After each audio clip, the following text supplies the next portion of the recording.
धम्म प्रभात। बहुत बहुत साधुवाद। कल्याण हो, मंगल हो, दीर्घायु हो, सदा सुखी हो। आज हम संगत करेंगे। हम प्रकृति का एक अंग है,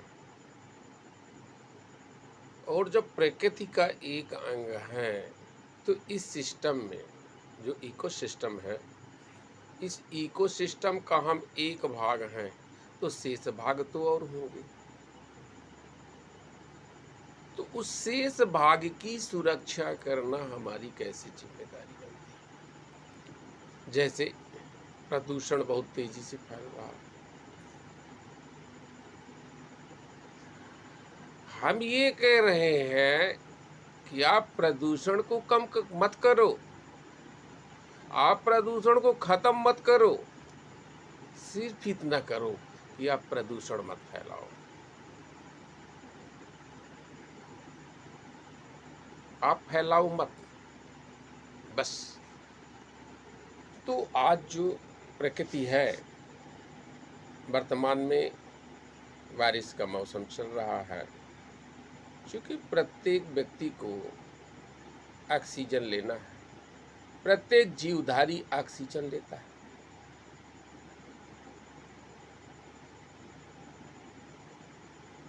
मनुष्य के सिवाय अन्य जीव भी प्रकृति का साथ देते हैं। जैसे पशु पक्षी हैं, भोजन करके बीट करते हैं और पेड़ उगाता है। उनके पैरों में बीज चिपक करके दूसरे जगह चले जाते हैं, पानी के बहाव में दूसरे जगह चले जाते हैं, हवा के बहाव में दूसरे जगह चले जाते हैं। प्रकृति अपने हिसाब से तो काम कर रहा है, लेकिन हम लोग वन्य प्राणियों की ना ही सुरक्षा करते हैं, वन्य पेड़ों की ना ही सुरक्षा करते हैं, प्रकृति जगत की ना ही सुरक्षा करते हैं, जल सरणियों की और जल के स्थानों की कोई सुरक्षा नहीं करते हैं, पेड़ पौधों की कोई सुरक्षा नहीं करते, जलीय वनस्पतियों की कोई सुरक्षा नहीं करते।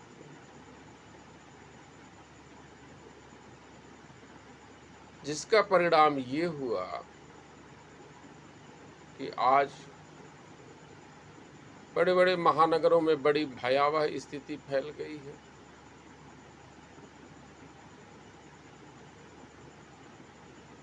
इसलिए हम सब लोगों को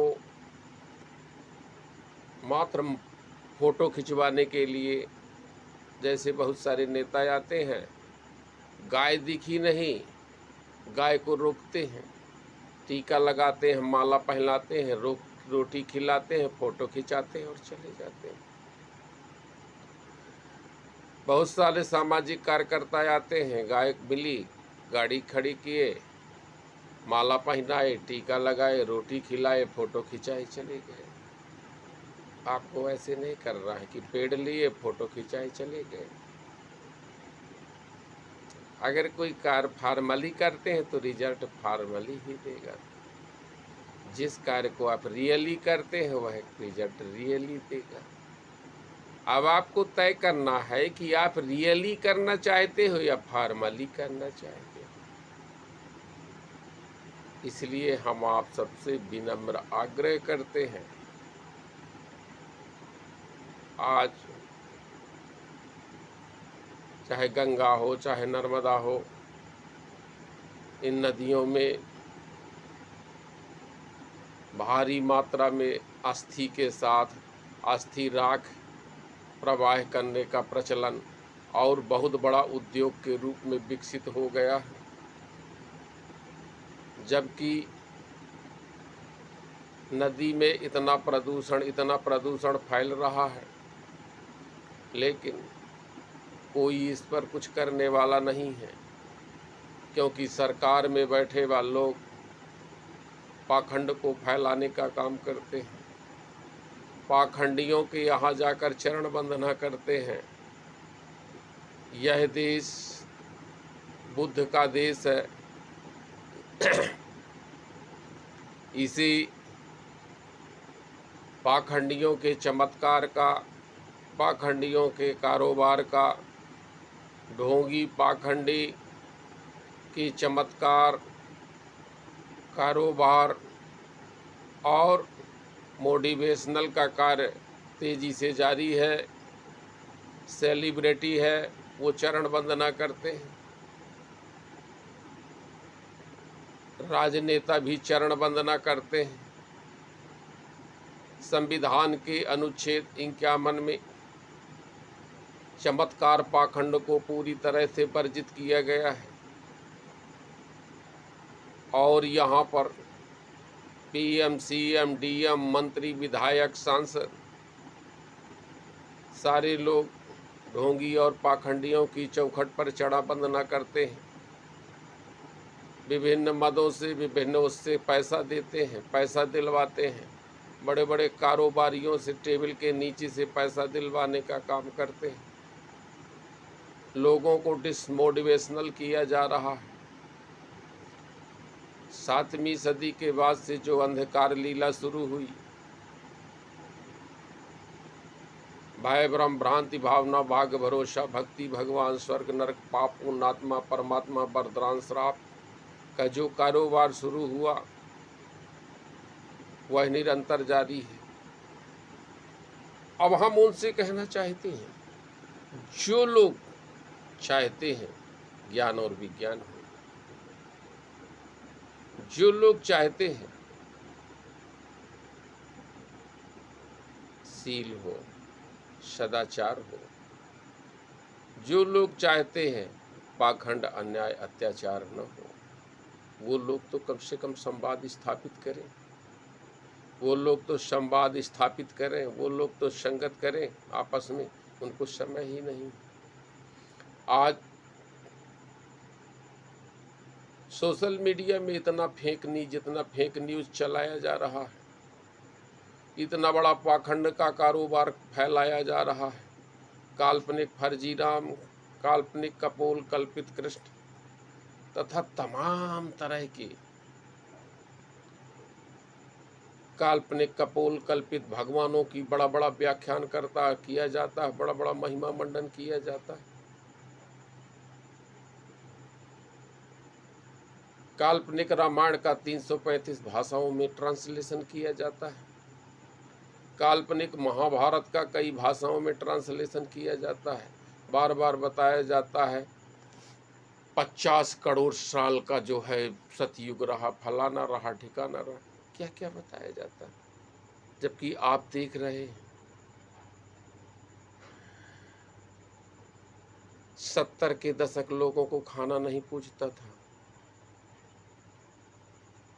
लोग हर बैल चलाते थे, बैलगाड़ी चलाते थे, कच्चे मकानों में रहते थे। हालांकि आज भी 80 करोड़ लोग बीपीएल के नीचे हैं, पर साधनों का विस्तार नहीं था।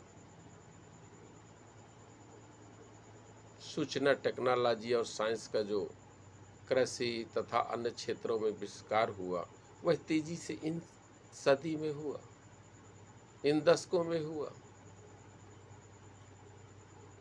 लेकिन हो गया पाखंडियों की पाखंड लीला। अब उसका कारण है 1947 के बाद ब्राह्मण मुसलमानों ने अपना अपना बांट लिया। उधर जिन्ना को दे दिया, उधर बांग्लादेश दे दिया और इधर ब्राह्मण को दे दिया। पंच से लेकर प्रधानमंत्री तक ब्राह्मण हो गया। सभी लोगों को गन्ना की तरह निचोने का काम किया। अभी हाल में ही अंबानी की शादी हुई है, देख लीजिए। प्रतिपक्ष का नेता ब्राह्मण बनिया नहीं था, इसलिए नहीं बुलवाया गया। राष्ट्रपति ब्राह्मण बनिया नहीं था, इसलिए नहीं बुलवाया गया। अभी भी चल रहा है। तो चाहे समाज का प्रदूषण हो, चाहे प्रकृति का प्रदूषण हो, इन सब को रोकने का काम आपको करना है। वैचारिक प्रदूषण हो उसको रोकना है, सामाजिक प्रदूषण हो उसको रोकना है, प्रकृति का प्रदूषण हो उसको रोकना है। उसके लिए आपको सूत्रधार बनना पड़ेगा, उसके लिए आपको आगे आना पड़ेगा, उसके लिए आप अपने आप को तैयार करेंगे। हम परिवर्तन करेंगे जब हम अपना परिवर्तन करेंगे, अपना अपना सभी लोग परिवर्तन करेंगे, सारे लोग परिवर्तन करेंगे। बहुत बहुत साधुवाद। कल्याण हो, मंगल हो, दीर्घायु हो।